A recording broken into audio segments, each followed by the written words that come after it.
আজকে যারা অন্য দলের থেকে চিন্তা করছেন যে আপনি সব মেরে ফেলবেন, ধরে ফেলবেন, দখল করে ফেলবেন, আবারও শিখিয়ে দিবেন, বুঝিয়ে দিবেন, আপনাকে ইতিহাস মনে রাখতে হবে।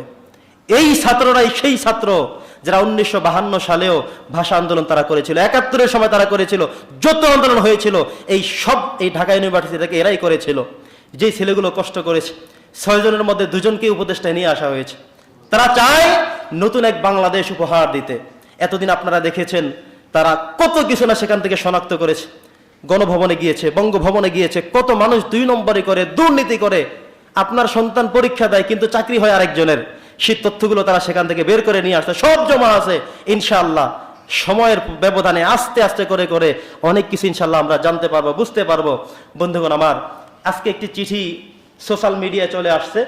আমাদের শহীদ আবু সাইদ ভাই রংপুরের, যে সর্বপ্রথম শহীদ হয়েছিল, যার অনুপ্রেরণায় সকল ছাত্র মাঠে নেমে এসেছিল, সকল ছাত্রদের দেখা দেখি করে। আমি এমনও দেখেছি আমার এক বোনের ছেলে ভাগনা বরিশাল বিশ্ববিদ্যালয়ে পড়ে, বোন তাকে ফোন করছে, বাবা তুমি চলে আসো।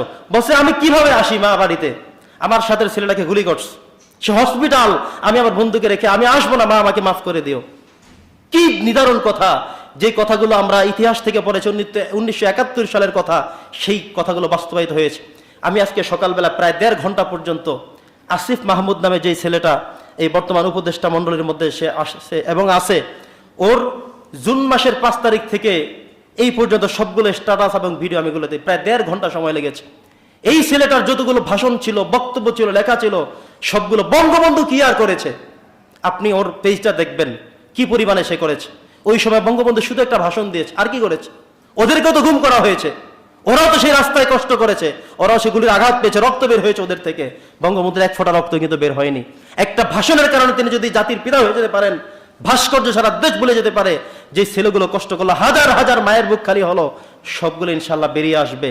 আমরা দাবি জানাই, যারা দুনিয়া ত্যাগ করে চলে যেতে হয়েছে, আল্লাহ তাআলা এদেরকে শহীদি মর্যাদা দান করুক বলে আমিন। এমনকি রাষ্ট্রীয়ভাবে তাদেরকে যারা মারা গিয়েছে তাদেরকে বীর মুক্তিযোদ্ধার খেতাব যেভাবে প্রয়োজন আছে, রাষ্ট্রীয়ভাবে সম্মাননা সহ যেভাবে তাদেরকে স্মরণ রাখা প্রয়োজন, তাদের ফ্যামিলির সুযোগ সুবিধা যেভাবে দেয়া হয়েছিল ওই যেই আমাদের মুক্তিযোদ্ধা ভাইদেরকে, এদেরকেও পুনরায় আবারও সেভাবে করা হোক। এমনকি যেই 6 জন ছেলে সহ সমন্বয়ক যারা ছিলেন, কষ্ট করেছেন, এদের সবাইকে ওই সময় তো বীর প্রতীক দেয়া হয়েছে, বীরত্ব সূচক ঘোষণা করা হয়েছে, বীর শ্রেষ্ঠ ঘোষণা করা হয়েছে, এদেরকেও যেন ঠিক সেভাবে ঘোষিত করা হয়। আমরা সেই দাবি নতুন সরকারের কাছে আমরা আহ্বান রাখলাম।